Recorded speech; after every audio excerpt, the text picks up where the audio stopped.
Joining us now in the Element Wealth Studios, Brad White, the Executive Director of the Mississippi Department of Transportation.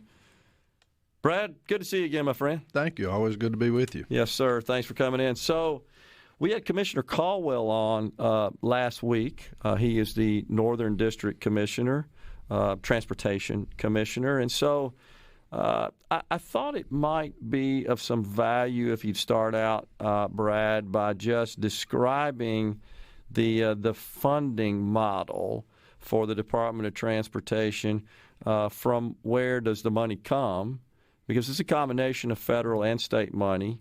And how do taxpayers actually pay for our roads and bridges and infrastructure? Where does that come from? And also just to again, clarify the distinction between the general fund and how the legislature is responsible for that in determining where that money is spent and how that money is appropriated, and of course the source of those revenues. But there's a pretty hard line between the general fund, I think that's often not understood, and the highway fund, the state highway fund. Right.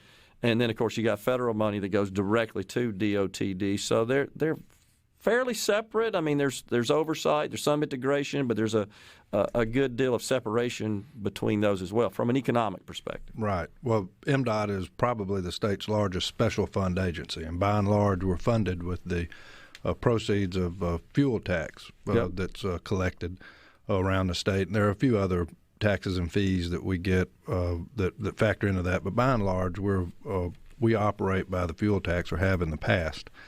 And as you mentioned, it's a cooperation between us and the federal government. We implement the Federal Highway Administration's program. And so every 5 years, Congress reauthorizes Federal Highway Administration to conduct business with their partners in the 50 states and the territories and places around the country.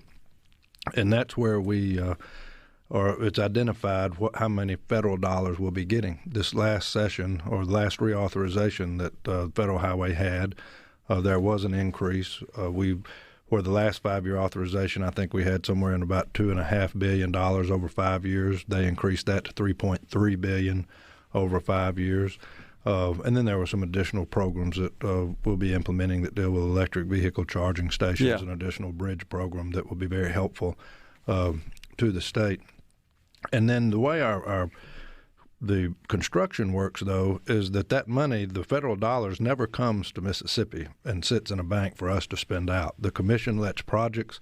Federal Highway is our partner from the beginning of these projects all the way through the planning, the pre-construction phases, and then the construction phase. As they are satisfied that the department is spending money in conjunction and following their rules and regulations, then they reimburse us their percentage, and depending on the project, it can be 80% or 90%. I got you. For what we're expending. So we use the state fuel tax money and our state dollars to implement every project at 100%, hoping that we do it right to get all of the federal participation to reimburse us with that. What we've seen over the last, and you're familiar with this through MEC and others, over the last few years is as revenue declined, as vehicles were becoming more efficient, fuel tax was not providing enough money in order for the department to keep up with the needs around the state.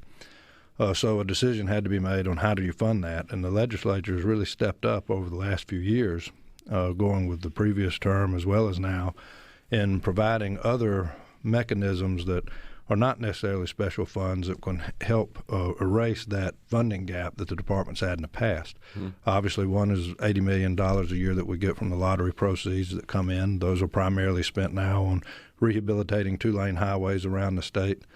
I think we've rehabilitated, since the implementation of the lottery, somewhere in the neighborhood of about 2,500 lane miles around the state with those dollars. And this past session, I thought the legislature gave the Department of Transportation probably the best session we've had in a long time. They did a lot of things that I think are deserving of praise. One is they gave us somewhere in the neighborhood of about $230 $30 million above from the general fund appropriation to the department to help supplement our budget. Okay. $40 million of that will be used to make sure that we're putting up the match dollars in order to receive all of the extra federal dollars that would be made available to us through the IIJA. They gave us an additional $45 million to help supplement the pavement maintenance program around the state, another $35 million to help supplement the capacity program around the state, and then another $100 million to do the Emergency Road and Bridge program that will be spent on local bridges and road needs around the state. So we are in financially probably one of the better positions we've been in. We'll have a budget of about $1.35 billion over the next year, and with much comes much responsibility. So now we've got the responsibility of making sure we get the work done. Unfortunately, we find ourselves at a time with the economy where I'm hopeful that, this money is able to go to more use than just trying to cover the cost of inflation. Material costs, fuel costs have gone up, and that's not just with us, but with the contractors that we have to use. Yeah. So projects are going to cost more. But the support that we receive from the legislature and the additional money from Congress will allow us to overcome those challenges and hopefully be able to get these projects out and to better serve the people of Mississippi. Is this a typical situation, Brad, where the legislature, as part of their appropriations and their funding, allocates a fair amount of money to DOTD? Is that typical on an annual basis? I would say that's atypical. I would too. I mean, the legislature has a responsibility of giving us the authority to spend the state dollars in order to engage with the Federal Highway Administration and carry out those programs. But the lottery program was probably one of the newer programs. The Emergency Road and Bridge Relief Program was new. And then obviously this direct appropriation into the department that they gave us this time to support those programs is the first time in my knowledge. I think it's a function of just having excess revenues, wouldn't you think? But they worked with us very well, because I think the best thing that the legislature did for the department really had nothing to do with the extra money they gave us, but they did not earmark our federal program. So our bill had zero earmarks in it, where the legislature would tell us we want to spend $500,000 here and $250 here. And the importance of that is that allows us to make maximum benefit or take maximum advantage of the federal dollars made available to us. We have full flexibility. So them recognizing that tool that they could give us, to me, was one of the biggest things that they gave us, better than even the money. And then in addition to that, they gave us the authority to readjust our salaries within the department, because hiring people losing people was becoming a real problem. And with an agency like ours, we're having to rely a lot on the private sector to help support us in what we're doing. And they're very good at doing that, but we find that consultants sometimes can cost about 3-to-1 ratio of what it could do if we did it on our own. So being able to stop the hemorrhaging of valuable employees and then being in a position to recruit more engineers, more maintenance workers, I think will better position us to be able to tend to the taxpayers' needs and to do it more efficiently and cost effectively over time. So to me, those were the two things the legislature did that were most praiseworthy, but we appreciate all the extra money as well. Makes total sense. So one of the things that Commissioner Caldwell talked about last week, Brad, was that he was disappointed in, is the way he described it, was he was seeking for the legislature to provide some funding that would cover the outstanding debt, some of the bond debt that's currently on the books at DOTD, and in doing so would free that money that the DOTD is currently expending to cover their debt service on infrastructure projects. Right. Explain that. So several years ago, under Butch Brown, when he was the director, MDOT had the law changed that would allow the commission to have the authority to enter into a memorandum of agreement with a local government entity, to where if there was a project on our system that we wanted to do, that the local government could then issue bonds that would pay for the project, and then we in turn would agree as a department to meet the debt service of those bonds, pay them back. And that racked up, I think they issued about $900 and something million worth of bonds over, about 20 years. And the debt service to those is what the commissioner was hoping that they would pay off. But I can explain more about that. Hang on. We got a break right here. We'll come back. We've got Brad White, Executive Director of MDOT, in the Element Wealth Studios. Stay with us. Brad White is our guest. He is the Executive Director of MDOT. MDOT on the C Spire text line, $80 million for Mississippi Lottery. Yeah, exactly. And that is, and Brad mentioned that. That's part of the funding received. That goes straight into the state highway fund, never passes through the legislature. It actually gets transferred to the treasurer, the state treasurer, who then deposits it in accordance with law into the state highway fund. And that is the first $80 million of net proceeds generated by the lottery on an annual fiscal year basis. And for the first 2 full fiscal years of operations of the lottery, that being 2020, 2021, and now into 22, we're going to hit that. We're going to hit those numbers. Yeah. So, I mean, it's already been achieved.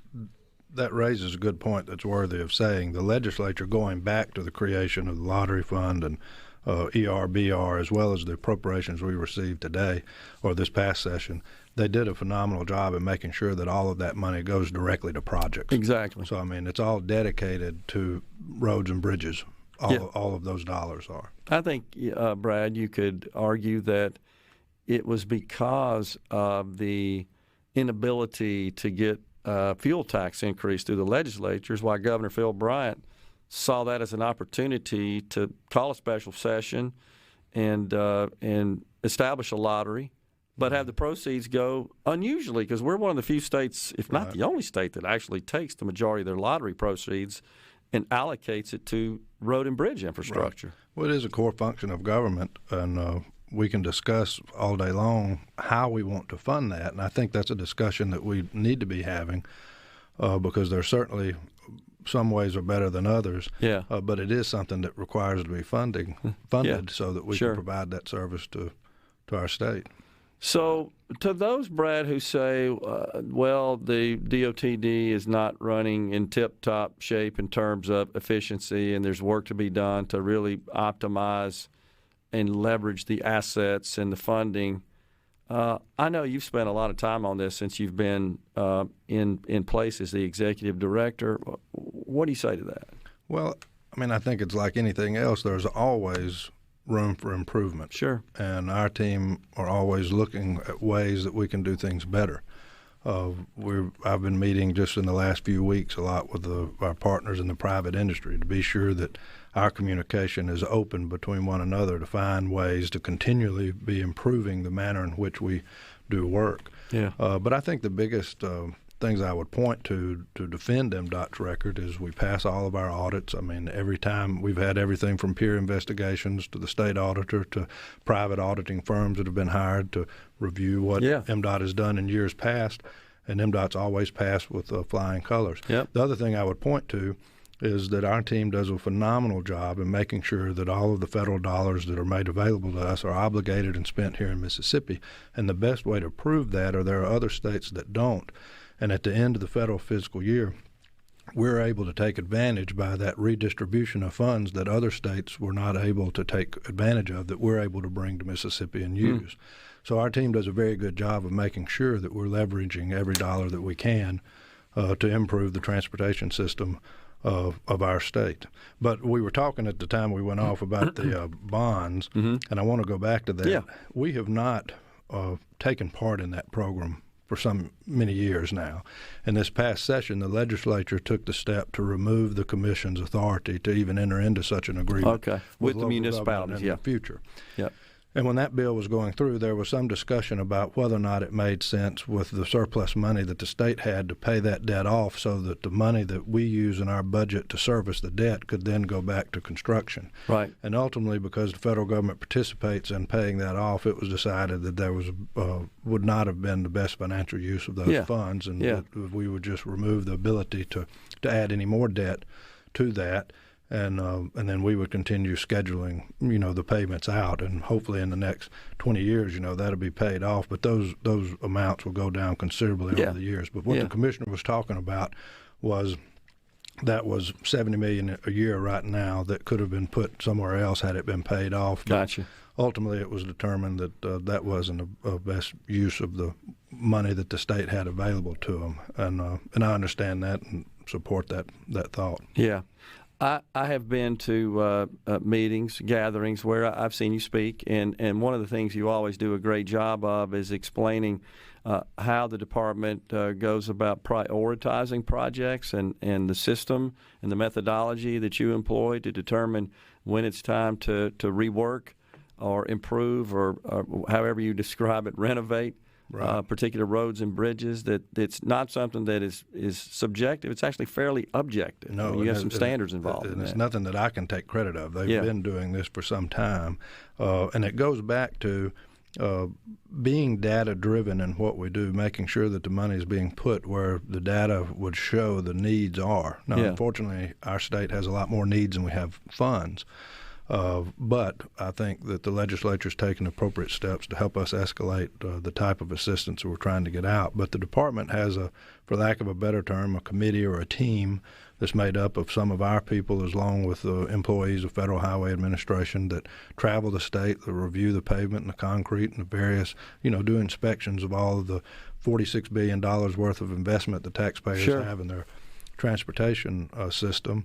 And then they develop the list that's presented to the commission saying this is where the needs are and this is the order that they need to go in. And if there's some type of natural disaster or some other occurrence that happens that would change that list from one year to the next, it's constantly being amended. As more funds are available, we're able to get further down that list, which I think was the legislature's intent with the money that they gave us.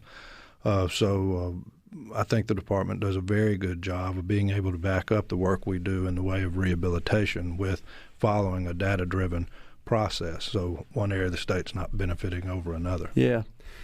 There's no secret that we've got to push at the federal level and certainly within the industry itself, the automobile industry, to transition to EVs. And, of course, a great deal, if not most of our funding, right, certainly from the state level, comes from fuel taxes. Oh, yeah. So if we're consuming less fuel and we're driving more EVs, it could affect your funding. Well, and that's the reason that I've always, I guess, been a little weird coming from MDOT and the transportation world in that I don't think that raising the fuel tax is the answer to our problem long term. Mm-hmm. I believe that as vehicles, even those that operate off of fuel, are becoming more and more efficient as the rail industry becomes carrying more goods by rail and other modes like that. The growth of electric vehicles. I mean, we've seen the federal government is pushing very hard to incentivize that nationwide, as well as moving the federal fleet. Automobile manufacturers moving towards that. I don't believe the fuel tax will be a sustainable source of income for our department long term. So I'm hoping that this summer we can have some legislative hearings to where we start looking at how do we want to fund this core function of government in a responsible manner that can be a dedicated stream of revenue that we can count on. Yeah. I just saw yesterday, I believe, that Ford introduced their Lightning F-150. Right. It's the top-selling vehicle in the country, and they sold out of what they intend to make before they ever started making any of it. It's 200,000, I think, they sold out. So it's certainly not today, but it's coming, and you're aware of it. You're going to see more of that with the, a portion of the infrastructure money we receive from Congress will go to develop these electric vehicle charging station corridors, which will start on the interstates and some of the four-lane highways to try to develop these corridors and connectivity across the nation. Yeah. And as soon as people can relieve themselves of that concern of the battery running out, I guess you'd say, I think you're going to see a real uptick in the purchase of those I think you're right. vehicles. So you and I were talking offline, this bipartisan infrastructure bill, $1.2 trillion that was passed, I think some $300-400 billion dedicated specifically to road and bridge infrastructure. And something I shared on the air last week, Brad, is that the Biden administration has reversed course on the Trump administration and reinstated, is it NEPA? I think it's what it's called, the environmental policy, something or another. And anyhow, a very stringent, very onerous set of rules that bureaucrats are going to be overseeing that might make getting these projects off the ground really difficult, the bar quite high.